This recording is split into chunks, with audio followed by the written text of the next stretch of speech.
Hola, buenas noches, buenos días, buenas tardes. Hoy tenemos un lunes más a un invitado que se llama Pablo Ruiz Osuna y que nos vas a hablar de gigantes, ¿no? Gigantes. Eso es. Uh, vale. Pero antes de eso, quisiera saber quién es Pablo Ruiz Osuna. Bueno, pues para los que no me conozcan, soy un escritor que lleva más de bueno, casi ya 6 años o más en el mundo editorial, que sobre todo me he especializado en lo que viene a ser la mitología ibérica, con la esperanza, no sé si acertada o no, claro, eso el tiempo dirá, ¿verdad?, de intentar preservar. Es decir, yo cuando empecé pues, a estudiar mitología hace varios años, siempre como una pasión, pues me di cuenta de que, bueno, de que había, vamos a decir, una hermana huérfana de todas ellas y me pareció que necesitaba esto revitalizarse de algún modo. Y entonces, de todas, entre las que me podría haber especializado, entre comillas, pues decidí empezar con la mitología ibérica con la idea de rescatar todas aquellas tradiciones que, bueno, hasta hace no tanto aún nos las podían contar nuestros abuelos, pero que un día eso para, eso se va perdiendo con el tiempo, desapareciendo, con lo cual lo que yo hago, sí, por resumir todo lo que he dicho, es una especie de arqueología mítica. Cojo un gran arca de Noé y voy salvando todos los mitos como buenamente puedo, los analizo desde el punto de vista histórico, antropológico, folclórico, etcétera, etcétera, y voy sacando volúmenes temáticos de todas estas criaturas, por supuesto, bueno, pues contando con la ayuda siempre de algún ilustrador que les dé vida, que haga que esos libros se conviertan en una especie de objeto de coleccionista, bueno, eso ya para el gusto del consumidor, digamos. Bueno, pues gigante. ¿Qué es gigante? Bueno, Gigantes es bueno, mi último proyecto editorial. Ahora ya lo puedo decir, cuando contacté aún no lo era, ¿no? Porque estábamos muy empezando el tema del mecenazgo. Ahora ya lo hemos sobrepasado, con lo cual ya es una realidad. Y es el último proyecto editorial que justo lo que tratamos es las tradiciones y mitos, leyendas sobre los gigantes. Eso sí, claro, porque uno dirá, todo el mundo, hombre, todo el mundo, igual el libro son 900 hojas, ¿no? Pero no, esta vez nos hemos centrado única y exclusivamente en el territorio de la península ibérica. Y además, de una forma un poco diferente a lo que uno puede encontrar. Porque, bueno, es verdad que hay pocos libros que traten el tema de los gigantes, es cierto. Alguno me decía, Pablo, es que yo no he encontrado. Digo, no, alguno hay, sí. Pero el tema es que nosotros lo que hemos hecho es, a través de todas las fuentes que hay de la tradición oral, reconstruir todos esos mitos, darle, vamos a decir, una coherencia interna y con eso hemos podido elaborar una historia de los gigantes que entrañe, pues yo, por ejemplo, sin ir más lejos, dónde vivían, cómo se podía contactar con ellos, incluso qué comían, qué poderes tenían, en qué creían. Es decir, todo esto que a veces, pues yo qué sé, la tradición popular no le da mucho interés, simplemente te dice que en tal lugar había un gigante, o que tal persona mató a un gigante, o que este gigante era muy fuerte y construyó tal edificio. Pues bueno, tú si coges todas esas fuentes y las vas ordenando y estudiando, pues nos ha salido este libro en que empezamos desde el principio de qué es un gigante hasta que ya al final del libro ya es, oiga, todas las tipologías de gigante que hemos encontrado en la península. Que seguro que siempre me dejo alguno, ¿eh? Pero bueno. Eh, a ver, la siguiente pregunta. Eh, ¿Se podría decir algo que te haya interesado mucho sobre el tema este, sobre el gigante, sobre los gigantes? Más o menos. Perfecto. Sí, pues mira, algo que me sorprendió muy gratamente es que, bueno, supongo que es por deje profesional, cada vez que me acerco a cualquiera de estos mitos, claro, refiriéndonos a mitología ibérica, me Ujú. encuentro siempre, bueno, que están tan desordenados, con tantísimas lagunas el texto, un mito ya casi tan perdido, que claro, cuando tú intentas que todo encaje y decir, bueno, pero por ponerles un ejemplo, ¿no? ¿Qué es un hada? Bueno, pues, te vuelves loco antes de poder decir que era un hada, ¿no? Porque las fuentes son contradictorias, esquemáticas, tan pronto te puede decir un hada no podía hacer esto y en el siguiente relato justo hace eso, entonces te vuelves loco, ¿no? En cambio, con los gigantes, pues mira, es cierto que no son tan grandilocuentes a veces las leyendas, como pueden ser con los duendes, con los gigantes, hay con los gigantes, con los dragones, pero a cambio, las pocas cosas que te explican tienen cierto sentido, con un par de excepciones, pero en general tiene cierto sentido. Y a mí me ha ayudado a reestructurar toda una historia de los gigantes, porque si uno obvia, claro, alguno con maldad me puede decir, pero hombre, Pablo, si son seres de 3 4 metros o 5, ¿no? ¿Cómo eso va a ser real? Obviamente, ¿sí? Pero si, vamos a decir que si pasamos esto por alto, el resto de cosas parece que te hable de un pueblo que podría haber existido. Porque en cuanto te dicen dónde vivían, qué comían, cómo comerciaban, qué poderes, entre comillas, tenían, etcétera, etcétera, te das cuenta de que nos ha llegado un relato mítico de como si fuera de un pueblo que existió justo antes de que nosotros. Y de una forma, vamos a decir, lógica, al menos en cómo te explican los argumentos. Luego, por supuesto, son mitos, ¿no? Pero dentro de que son mitos, me he encontrado más lógica que en otros mitos que he tenido que estudiar y, como decía, de broma, ¿no? Que casi te vuelves loco. Pues con este ha sido relativamente fácil, entre comillas, sí, porque no deja de ser un mito, ordenar y decir, oiga, pues si aquí tenemos un pueblo que encaja completamente. Si en vez de ser un gigante, que es lo que te hace dudar, hubieras puesto cualquier otro nombre, pues podría haber sido la historia de cualquier pueblo de la Tierra.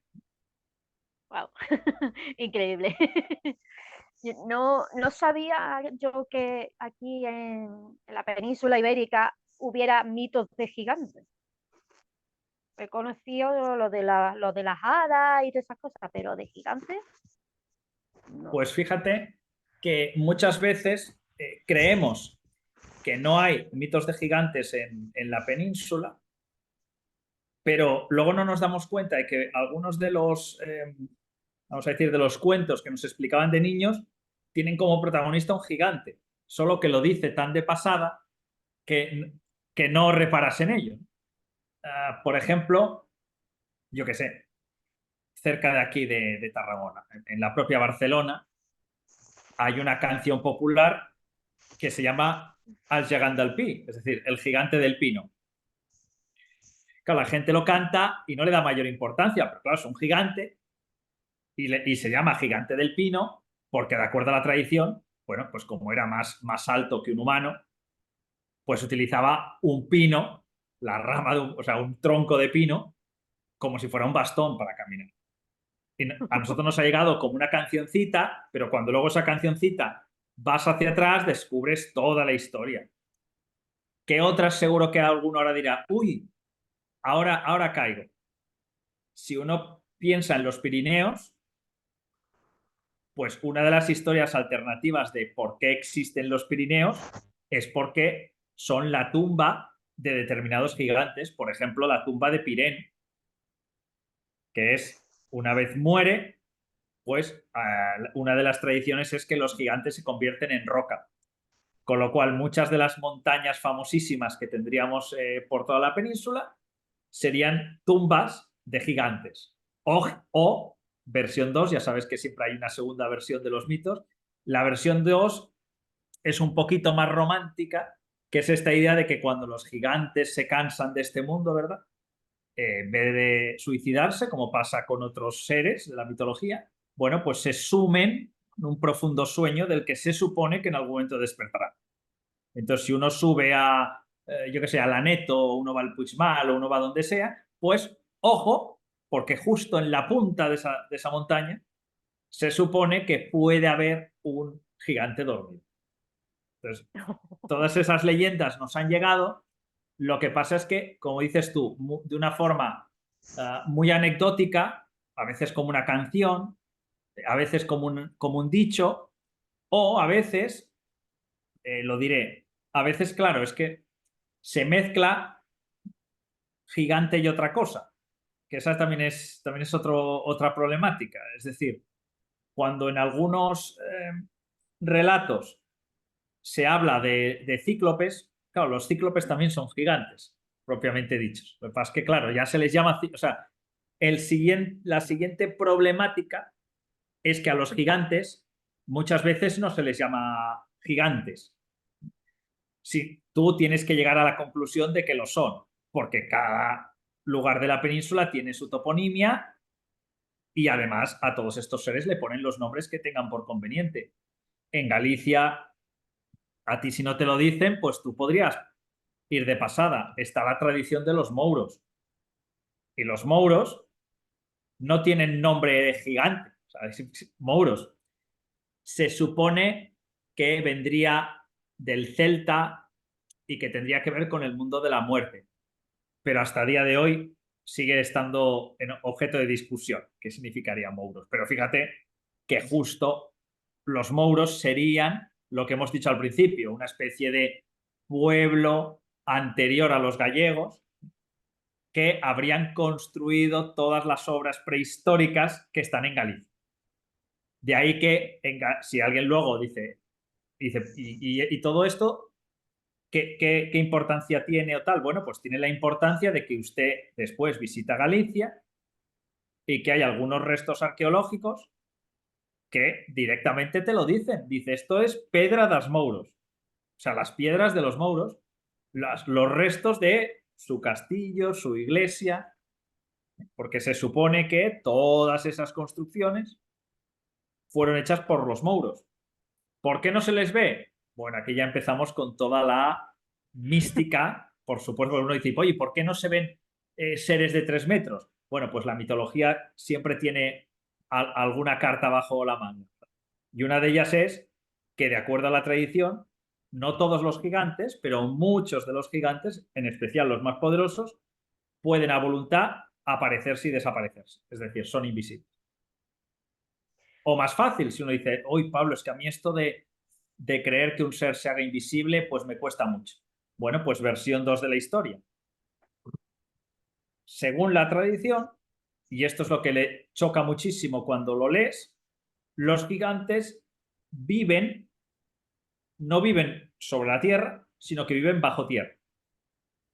Entonces, claro, entre que ellos viven de noche, es decir, salen, lo diré, a comer, a cazar, lo que queráis, de noche, y además el resto del tiempo están bajo tierra, pues son como una civilización paralela a la humana. Eso nos lo deja muy claro la mitología, nos deja muy claro que gigantes y humanos no son lo mismo. Luego, si da tiempo, Ana, podemos ver... Ima, Ima, claro, es verdad que me has dicho, error mío. no te preocupes.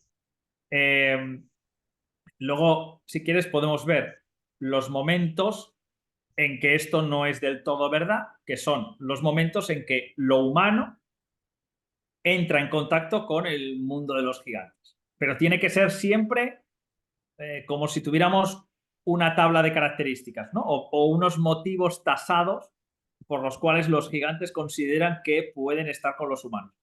Pero siempre la mitología nos deja claro que el mundo de los gigantes no es el mundo de los humanos y por tanto todo lo que hacen los gigantes o son los gigantes es ajeno a lo humano. Son los otros. Siempre se ha dicho lo del mito, el mito de la otredad, es decir, los gigantes por definición, si uno va cogiendo las características humanas, ellos son lo contrario. Nosotros caminamos de día, ellos de noche. Nosotros vivimos en la superficie, ellos bajo la superficie. Nosotros somos cristianos, ellos son paganos, panteístas, lo que uno quiera decir, pero cristianos no. ¿Sí? Nosotros somos agricultores, ellos no. Eso es curioso, eso luego hay que darle una vuelta, pero eso es curioso. Se nos dice muy claramente que los gigantes, a pesar de que tienen unas aptitudes físicas majestuosas, pues por ejemplo para la agricultura, es decir, nunca se cansarían arando, pues no lo hacen. Y que precisamente la comida la consiguen en multitud de ocasiones comprándosela a los humanos, pero ellos no trabajan la tierra. Eso se nos deja muy claro que no trabajan la tierra. Con lo cual, hoy podemos decir, ¿y eso qué más da? Yo tampoco trabajo la tierra, ¿no?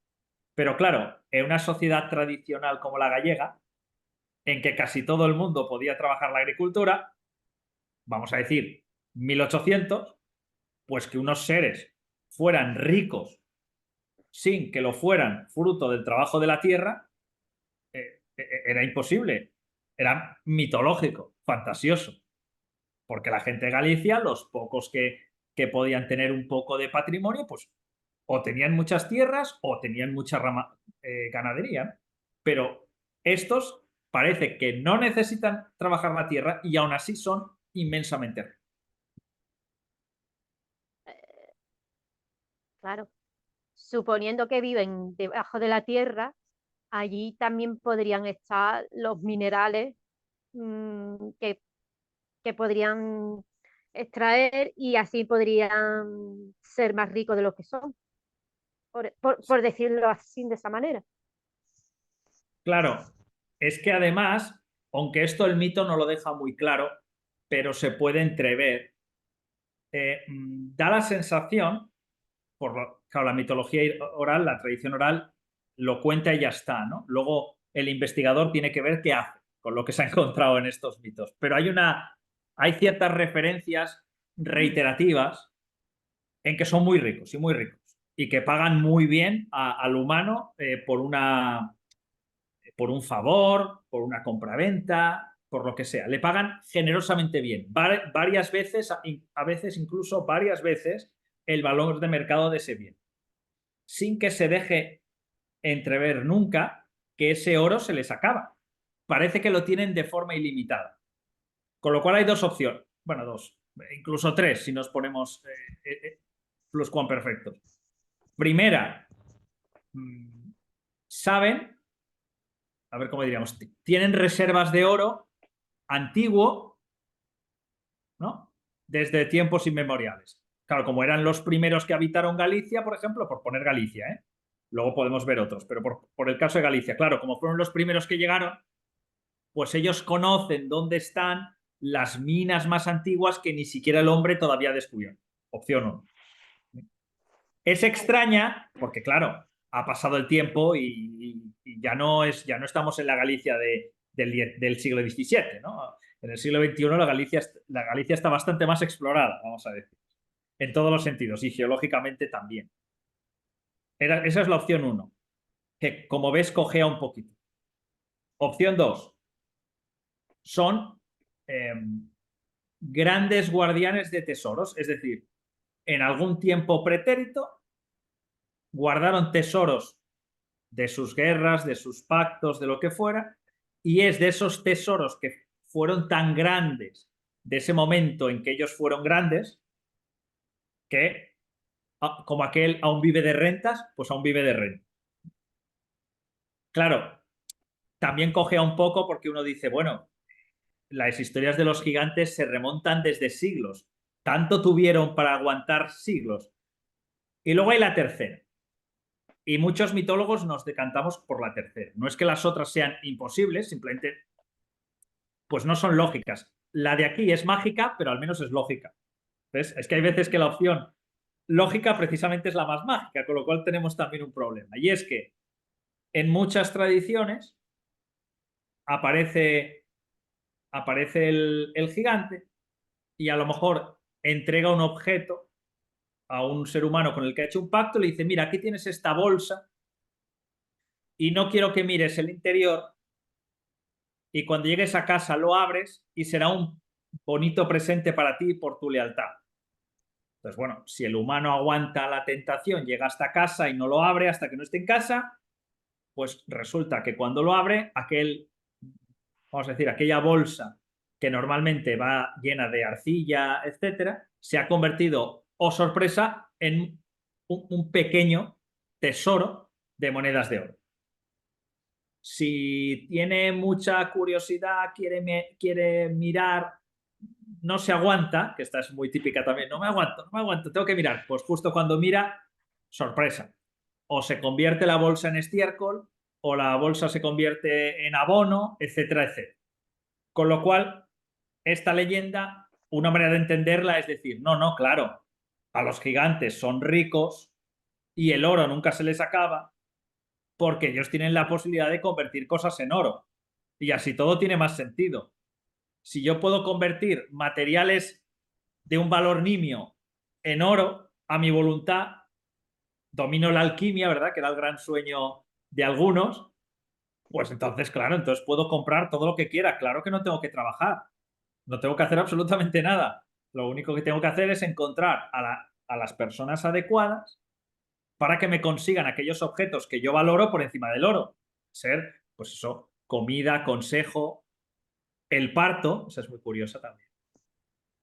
Había muchas leyendas, porque uno las ha oído de los duendes, ¿no? O de las hadas, sobre todo de las hadas, ¿no? De que a una chica le pedían por favor que fuera a hacer de comadrona de tal hada y si ayudaba al hada, pues entonces le daban oro. Pero a mí me llamó poderosamente la atención que con los gigantes, bueno, gigantas en este caso, también era costumbre que pidieran a un humano, normalmente mujer, pero bueno, podía ser hombre, pero normalmente mujer, que supiera que ya era madre, es decir, que para que nos entendamos, entendía ese proceso, que fueran a su cueva y les ayudaran en el parto de sus pequeños gigantes. Y si no se podía,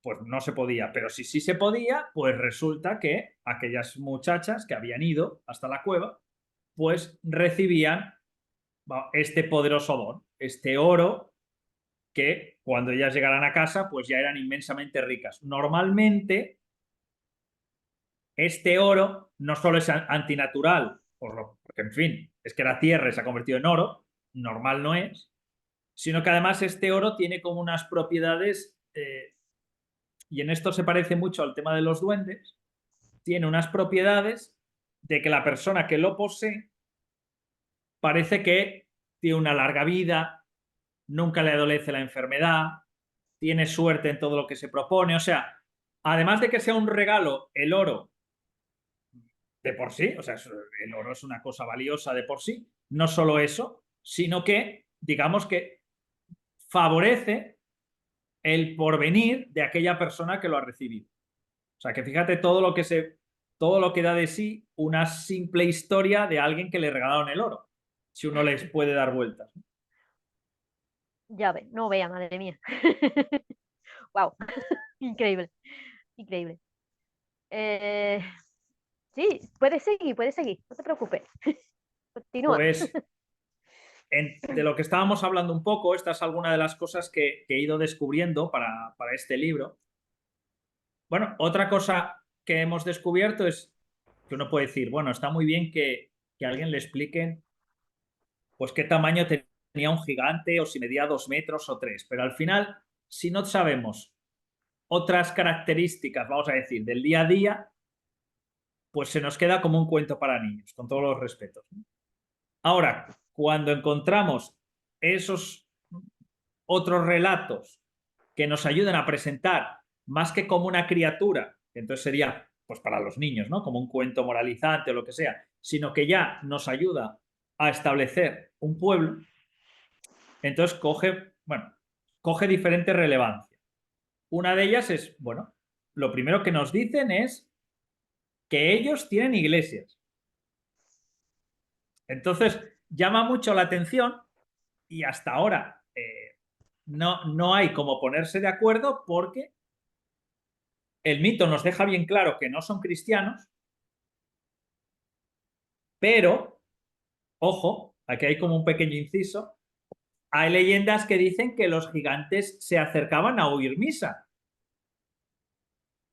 O sea, que no se meten dentro de la iglesia, pero que les gusta oír la misa.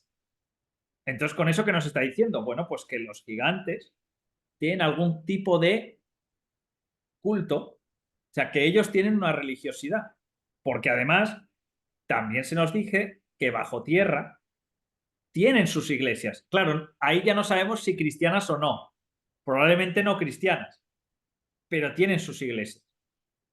De hecho, en la mitología tradicional, son ellos los que construyen bastantes iglesias.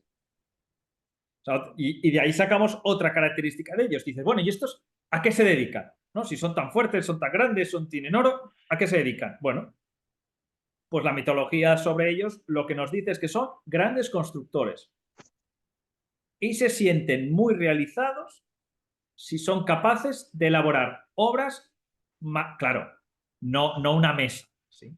Me refiero a obras más allá de lo normal, es decir, un gran puente, la catedral de no sé dónde, un resto, allí en Menorca a los restos arqueológicos se les llama taulas, ¿no? Como si fueran una mesa, porque justo parece eso, parece un trozo de piedra que le has puesto otro encima y parece una mesa. Bueno, pues de acuerdo a la tradición, todas esas taulas, mesas, estaban hechas por los gigantes, porque uno dice, ¿por qué lo hacían? Pues yo creo que la respuesta es sencilla. Uno hace lo que puede hacer, ¿no? Si es tu poder construir cosas más allá de lo normal, pues lo haces. Obviamente les gustaba llegar a acuerdos con los humanos y ahí tenemos el problema, y esto me llamó mucho la atención. Las relaciones, recuerdas que al principio hemos dicho que los gigantes van por su lado, nosotros vamos por el nuestro, pero que hay, vamos a decir, mecanismos o momentos de unión entre ambas facciones, si lo podemos decir así. Bueno, pues estos momentos de pacto, o así lo he llamado en el libro, pacto y guerra, curiosamente, el 90 y largos por ciento, casi 100% de las veces, quien fastidia, si lo queremos decir vulgarmente, ese pacto somos nosotros, somos los humanos. De hecho, hay una característica muy curiosa de los gigantes, que es que, bueno, son muy fuertes, son mágicos, incluso, fíjate, son tan ricos que sus aperos de labranza, los cuales no usan, claro, pero bueno, los tienen. Los aperos de labranza son del más puro oro, ¿no? Esos tan ricos. Pero fíjate, un pueblo que ha conseguido un nivel de desarrollo tal que no necesita trabajar y que es inmensamente rico, a la vez es verdad que hemos dicho que con los gigantes no hay tantísimas contradicciones como con el mundo de las hadas, duendes o tal, pero hay alguna contradicción. Primera contradicción, bueno, pues que estos gigantes son tremendamente ingenuos, muy ingenuos. Es decir, que sí, que soy muy poderoso, que mido 3 metros, que yo podría destruir todo un poblado con mis manos si quisiera, puedo convertir la arena en oro, vale, muy bien. Pero luego resulta que a la hora de verdad haces, no sé qué decirte, una treta con un humano o hacéis una competición con un humano y el humano hace abiertamente trampas y tú no eres capaz de ver que está haciendo trampas. Hay la típica de, yo qué sé, vamos a arrancar cada uno un árbol. Claro, el gigante va con la mano desnuda y al principio, claro que destroza árboles, pero conforme el árbol es más y más y más y más y más gordo, hay un momento que el gigante prácticamente no puede. Y el humano le dice, mira para allá y antes que te des cuenta, ya habré roto el árbol, ¿no? Y el gigante mira un momento para allá y lo que hace el otro es que coge una sierra y cierra el árbol. Entonces, cuando el gigante luego se gira, pues dice, ay, ¿cómo puede ser que este pequeño hombre sea más fuerte que yo, ¿no? Y a lo mejor se va, pues, triste y deprimido porque le han vencido. Pero nunca cae o nunca llega a la conclusión, perdón, de que a lo mejor el que tiene delante ha hecho trampa. Así hay muchísimas leyendas en que el gigante es engañado, más vilmente o no, depende ahí las tretas que haga el humano, y sin embargo el gigante nunca sospecha. Algunos, claro, esto ya está abierto a la interpretación, claro. Uno puede decir, pues por los gigantes son tontos. Opción 1, ¿no? Son tontos de remate. Opción 2,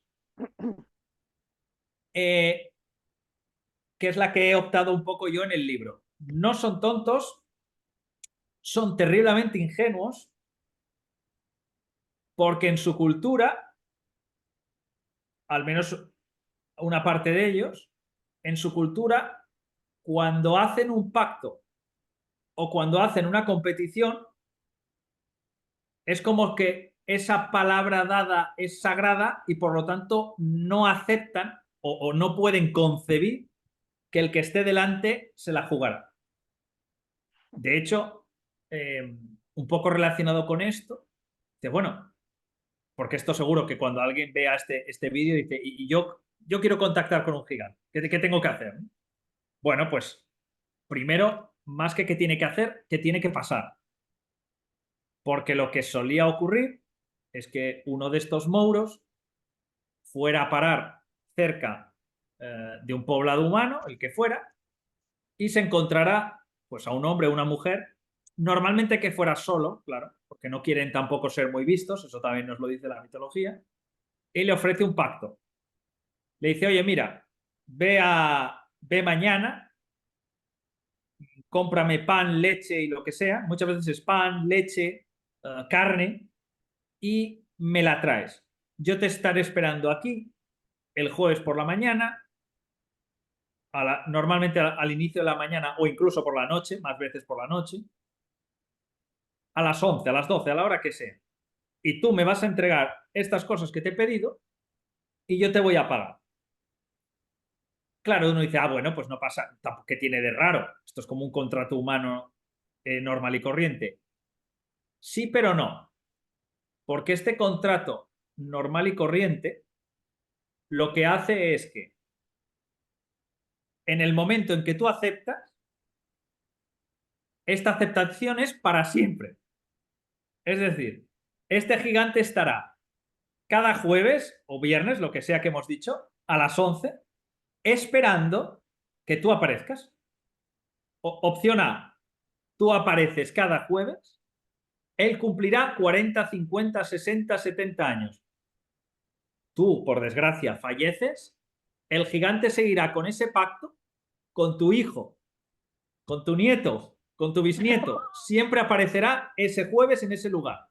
Wow. Ahora, si tú fallas una única vez, me dormí ese jueves, el gigante no volverá a aparecer nunca, por mucho que le supliques.